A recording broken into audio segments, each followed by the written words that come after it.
Hello and namaste. Many years ago, I was working as the offshore delivery manager in a software company. I was handling a large offshore account. It was a high stress job with many projects happening simultaneously.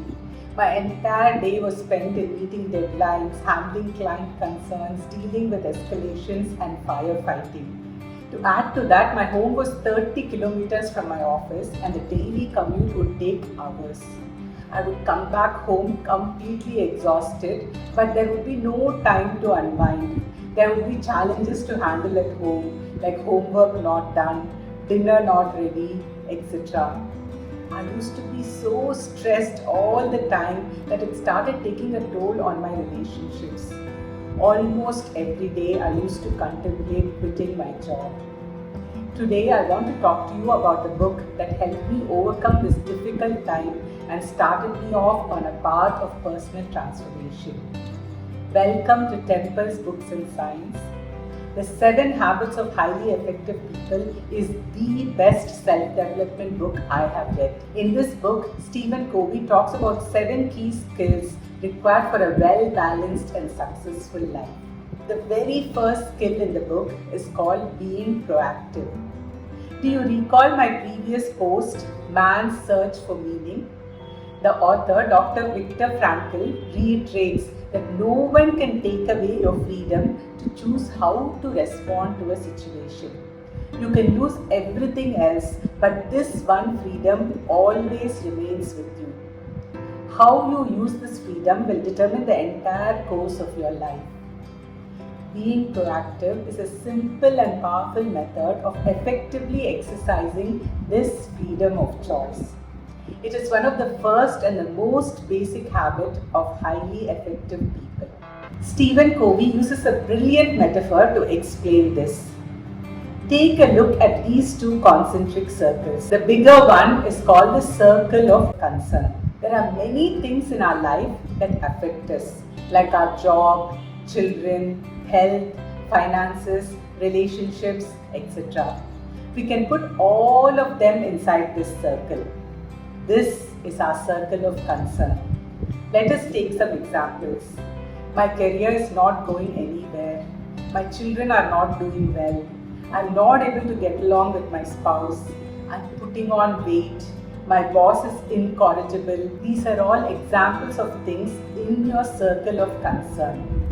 Within this circle, there are certain things over which you can exercise some control.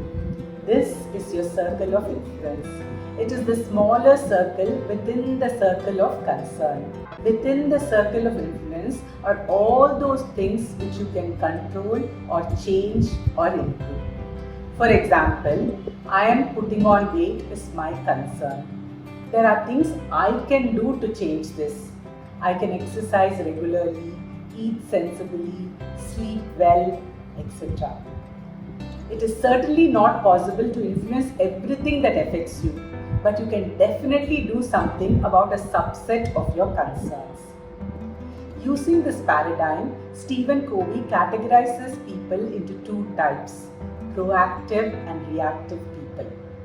Proactive people are those who focus their efforts on their circle of influence, and reactive people are those who focus their efforts on their circle of concern. For reactive people, most of their attention and energy is spent on their concerns. Their mind voice goes something like this. I have a terrible boss, that is why I am languishing. My spouse does not understand me, that is why I am so unhappy. If I had a more supportive family, I can have a better career. Because their energy and attention is on things they cannot control, their ability to influence their life becomes less and less. Their circle of influence keeps on shrinking. This is how the 2 circles look for a reactive person. Their circle of concern is large and their circle of influence is very small. On the other hand, what do proactive people do? They focus their efforts on things they can control and influence. Their mind voice goes like this. I will be more understanding. I will control my own feelings. I'll keep learning. I will look for alternatives. I will change. It is not that they have less concerns. It is just that their energy, focus, and effort is spent on things over which they have control and influence. Because they have made it a habit to focus on their circle of influence, their ability to improve and change their life keeps on increasing. So their circle of influence keeps on growing, just like a muscle that gets strengthened with regular training. This is how their circles look. It is a brilliant extension to Viktor Frankl's theory. In my mind, it concretized what Frankl says about having the freedom to choose your attitude. You can do it by focusing on your circle of influence. This lesson came back to me when I was going through that difficult time in my work life. I asked myself what I can do to change my situation. I realized that the first thing I should do is find a way to de-stress. So I decided that I'd spend some time every single day on an activity that calmed me and relaxed me. From my childhood, reading books was my stress buster. I had given up on reading at that point because there was absolutely no time. How do I make time now? When I thought about it, I realized that I had a lot of time during my commute, which I mostly spent grumbling about the traffic. I could use that time to read. That weekend, I visited the library and borrowed some books. I made it a habit to read during my commute. It was only a small change, but I cannot tell you what a dramatic impact it had on my life, both immediately and in the long term.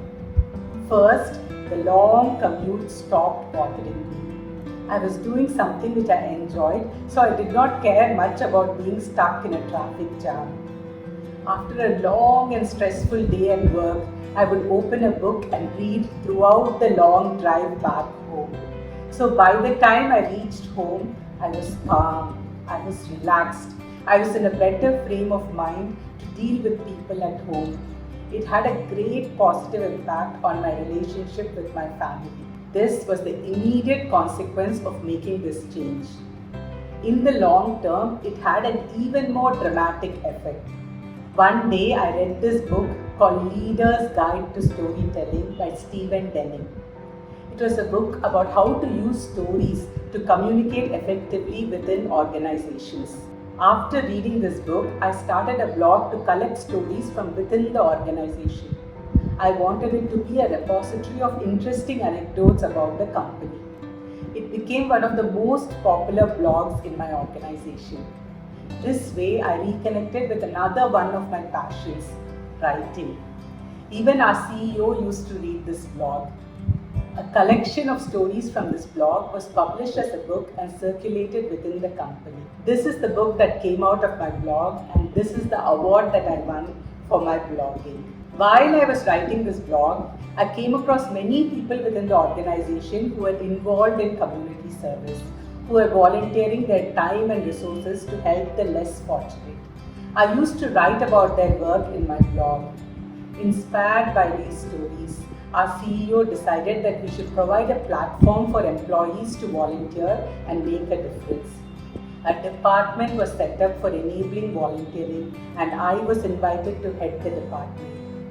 I moved out of the software delivery role and became the head of CSR of my organization. I got the opportunity to move from a job that I did not really find gratifying to a job that nourished my soul. The volunteering program that I established went on to become the largest corporate volunteering program in the world. It won me international recognition. I won the Forbes Award and was featured in the global list of 100 most creative people in business. It all started when I decided to make a small change and focus on one small thing I could control. In few short years, that positivity spread to my whole life. That is the power of this habit. You take one small step into your circle of influence, and it has a huge positive impact on your whole life. That has been my personal experience. That's it from me. Thank you for watching. Please subscribe and press the bell icon for reminders. Please share it with your friends and like-minded people. Until next time, namaste.